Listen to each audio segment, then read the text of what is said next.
Hi, I'm Maria Theohara Silvello Sews on social media. Welcome back to Sew Over 50 podcast on Sew Organised Style. Grab a cuppa and relax with us. I've got a standing up dress form. This one particular make, it looked amazing on the dress form, but then when I actually got it on me, on my seated figure, it was really not working for me. And it made me think that moving forward, I'm only ever going to get successful makes if my dress form is seated. Well, I looked and I couldn't find a seated dress form anywhere. I even looked at maybe even chopping mine in half and moving it around. And then almost kind of by magic, I saw a post that Mimi Quins had posted that they were actually doing 3D scanning of bodies. And I thought, do you know what? That would really work for me. But they didn't mention anything about a seated dress form. And so I contacted them and said, look, would you make me a seated dress form? And they said, well, we've never done it. Today, Yvonne has a good news story about her seated dress form experience. That's what this episode is about, as well as her experience as a guest editor for Sew Over 50. Thanks for coming back to Sew Organised Style podcast today. Special shout out to our podcast Patreon supporters for their ongoing monthly support that allows me to keep producing this podcast for free. On today's podcast, I wanted to make sure that people understand that last year you did something groundbreaking for the seated community.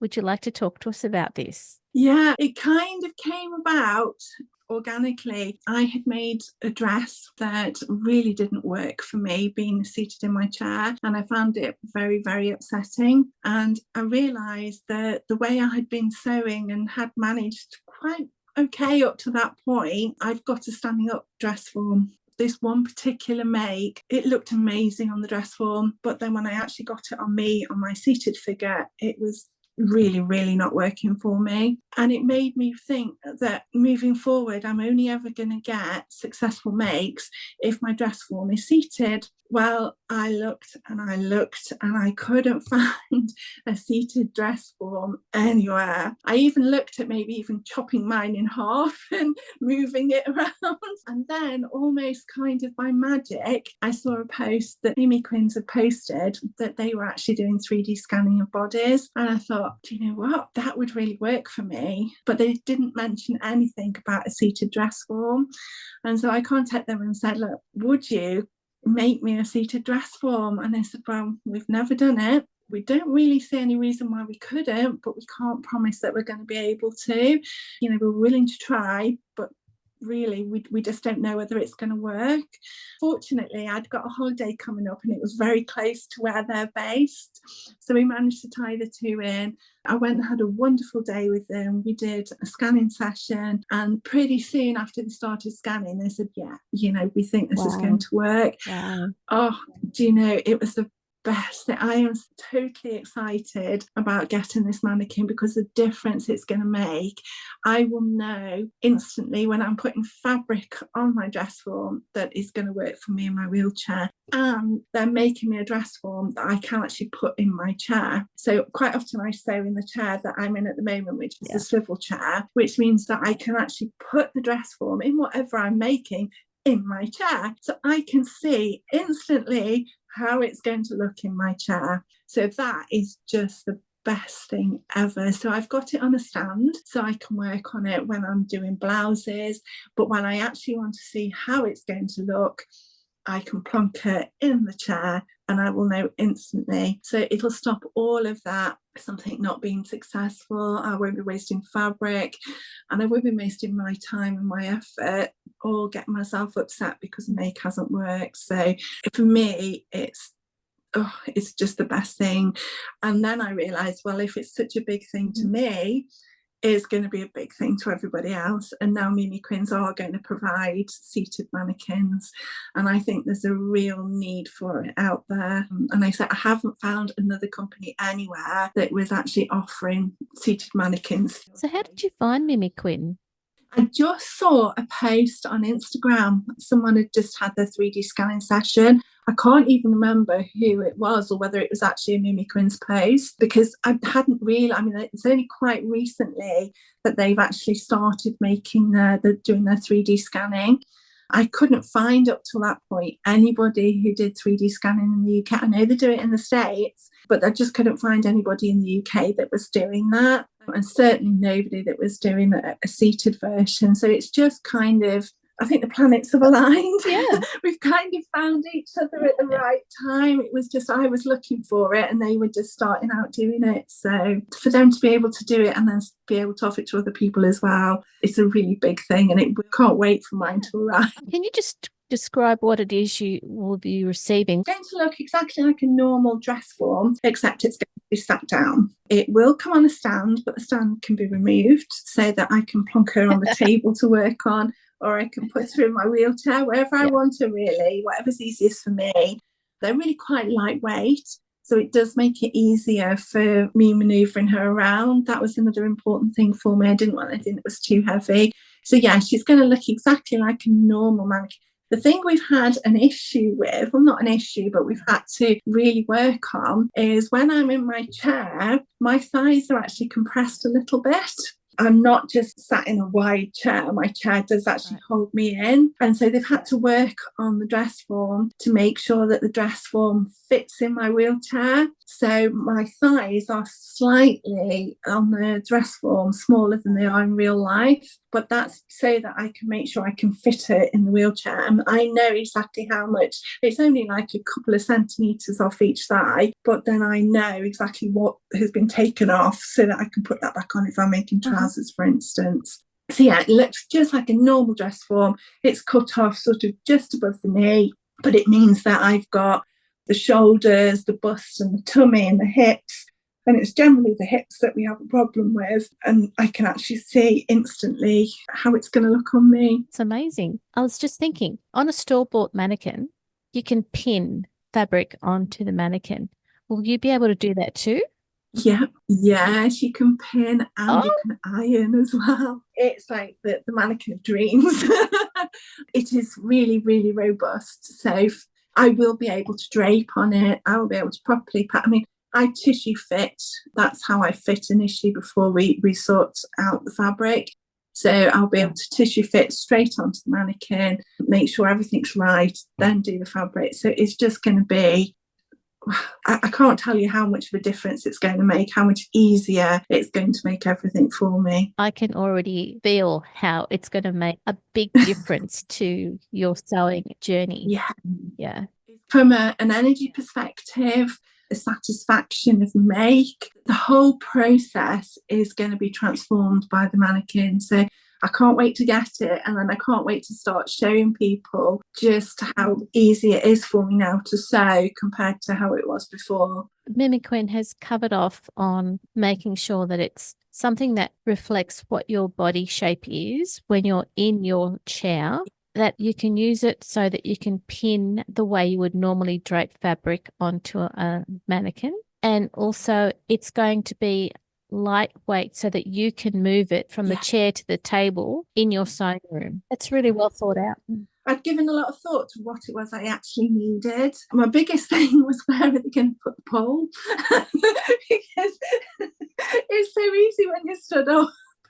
You can put a pole in the leg, but when you're seated, I was thinking, well, how's it going to work with the pole if I want to make trousers or if I want to make a dress?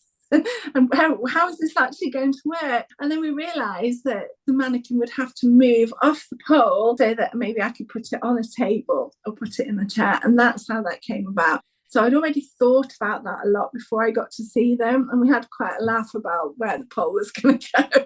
Very much boils down to the centre of gravity. So it's making sure that a nice stable dress form, it's not going to fall over. So it doesn't always go exactly where you think you would put a pole. It's actually that mimikins can actually run it in their program to know the best place. So I suppose for everyone they make, it's probably going to be slightly different, because I've got a very large tummy at the front, which moves my centre of gravity. It's probably like a pregnant lady, I suppose, which is why a lot of pregnant ladies fall. So you need to judge each person individually. And then also my requirements for my chair are probably different to other wheelchair users. And that's the beauty of what mimikins do. They can actually make sure that everything is exactly for that person. I know that some companies would charge you much extra for doing that.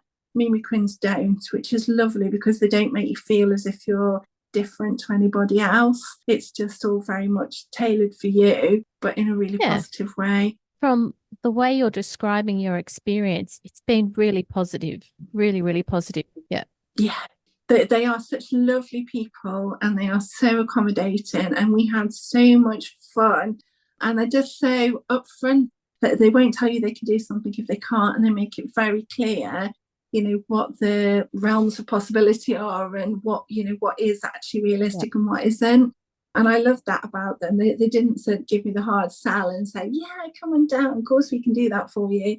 They were totally honest and said, look, come down, we will do our very best, but we can't promise that it's going to work. And that was really refreshing. I like that.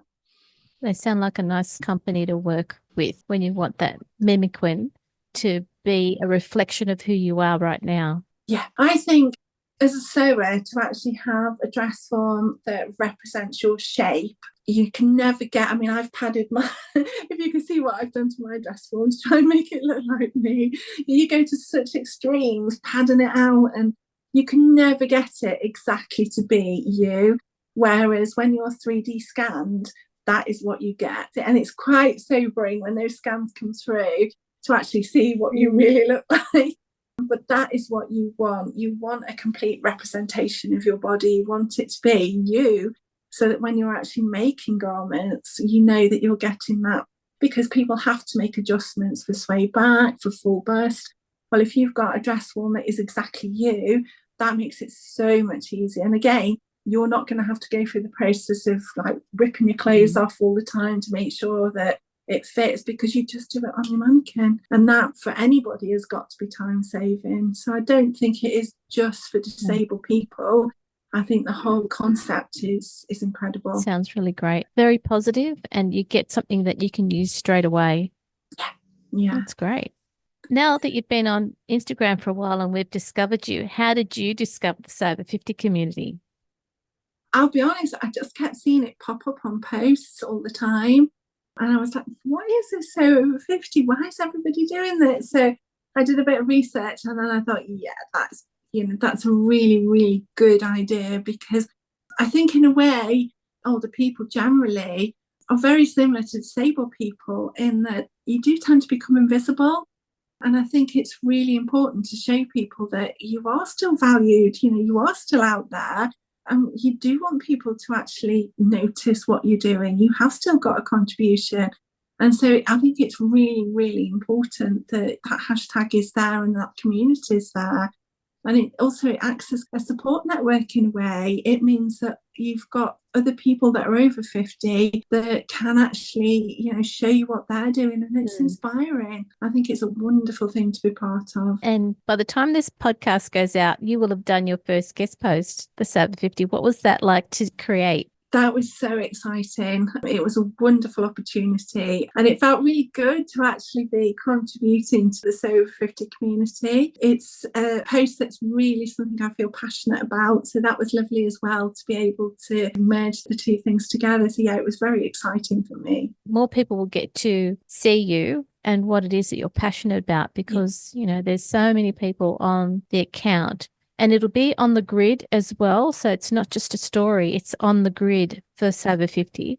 Yes. And that's why I wanted to make sure that your photo was the first photo, because that's what people will see for that guest post. I was so trying to promote people that have really done a lot for, showing their seated images. I never even gave myself I'm really pleased that you said okay, because that's, a nice way for us on Sober 50 to make sure that guest editors are always seen on the grid, because that's what people find when they look for Sober 50 on Instagram. Yeah, that is just brilliant. And I could never get my message out there as well as you possibly can, because like you say, the amount of visibility that you have, and it's a unique opportunity for me to actually say to everybody, hey guys, could you just do this, please? I would never manage that on my own. So I'm really, really grateful that you've managed to give me this opportunity, because hopefully now it will start to make people think. So yeah, thank you so much. Thank you for doing the guest post, and also for coming onto the podcast, and for making sure that you're part of the larger voice in the community, because you are. It's really strange, the support that I've received. It was never intentional. It's just, that's what I say, I feel like I'm on this big roller coaster and it's just whooshing along so fast at the moment. Everything's changing so quickly, but it feels so good to actually feel that I am making a difference and people understand pretty much what I do now and understand what I'm trying to achieve, and that's just incredible. I'm so grateful for that, and my followers just keep going up and up and up, and every day it's like, oh my goodness. It's really, if you'd told me 2 years ago that this is what was going to be happening, I would never have believed you. So yeah, it's very exciting at the moment. Good. Now, Yvonne, where can people find you online? I'm always under at the Wheelie Stitcher, so on Instagram, on Facebook. There are a couple of videos on YouTube. There will be more this year, I promise. Yeah. And I've also got a blog. I've got a website, and that's just wheeliestitcher.co.uk.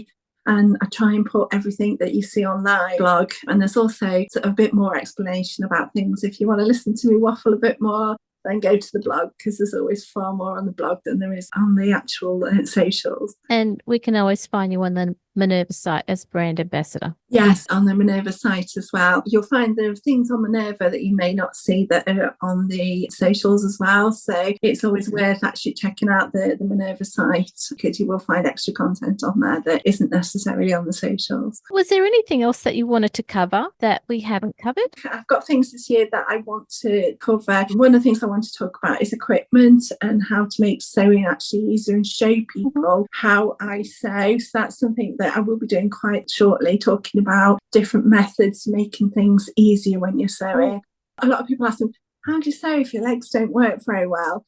And it's like, well, I don't use a foot pedal. I use it on my knee at the side of my cupboard. And it's things like that people tend to be a bit fascinated by, and just different little things that I do that make it easier to sew. So that's probably my next big thing, is trying to show people the ways that you can still sew when you've got a disability, so that it might help them to start sewing again, or help them to feel that they can tackle a project that perhaps didn't want to do before. And I think once you've done a couple of those and you're happy, what happens is that as long as people know that this is what you've provided, it helps raise the searchability of what it is you've done. Yeah, it's about being a part of making my life better and more enjoyable and keeping me well, really. Yeah. That's what sewing is for me. It's my health and it's helping other people. That's what it's about. Yeah, exactly. It's good to be able to provide information and ideas so that if someone's in the same situation or is helping someone else in a similar situation, they have a reference point that they can then work from, rather than they're not starting from scratch. The biggest kick I get of people contacting me and saying, oh, I've seen your blog and it's been so helpful, or you've inspired me, or really wanted to make that but hadn't got the confidence, but I've seen you make it and now I'm going to make it. That makes me so happy. I can't tell you the joy I get from those kind of messages. In a way, that's the business, that's the payment. It's the knowing that someone else has actually, I've been of value to them and I've made things easier for them. So in a way, I suppose that is a kind of business. It's just a different kind of payment. Yeah, it's good. Oh, that's great. Well, Yvonne, thank you so much for being very brave and coming on to your very first podcast. It's been lovely to meet you face to face, and I know that listeners are going to really enjoy hearing your story. Oh, thank you. It's been so lovely to actually get to I feel like I'm meeting you, even though it's it's just through the computer, but it is so lovely to actually do this. And thank you once again for the opportunity. I really, really appreciate it. You're more than welcome, and you're always welcome to come back on the podcast. I hope you decide to post seated photos of your makes on social media this year.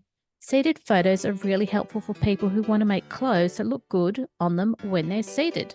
In future episodes, we'll get to hear from the makers of Mimi Quinn so we can find out what influenced them to develop seated mannequins in a world where we've only ever used mannequins that are in a standing position. I hope you'll keep an ear out for this episode. Special thanks to Yvonne for being on 2 episodes of Sew Organised Style podcast, and for also being a guest editor on Sober 50's Instagram account. This episode of Sober 50 podcast on Sew Organised Style was produced by me, Maria Theoharis, with permission of Yvonne, the Wheelie Stitcher, on social media. Sound by bensound.com. Again, many thanks to the ongoing support of the podcast Patreon contributors. Their ongoing monthly support enables me to develop this podcast for free. Make sure you direct message Sandy and the editors at Sover50 on Instagram to contribute to the ongoing posts and challenges the team promotes to the sewing community of over 48,000 followers. You can subscribe to Sew Organise Style podcast, spelled with an S, not a Z, on all good podcast apps. Make sure you go back and listen to our free Sover50 podcast archive on Sew Organise Style podcast. We look forward to joining you in your sewing room next time. Stay safe, everyone.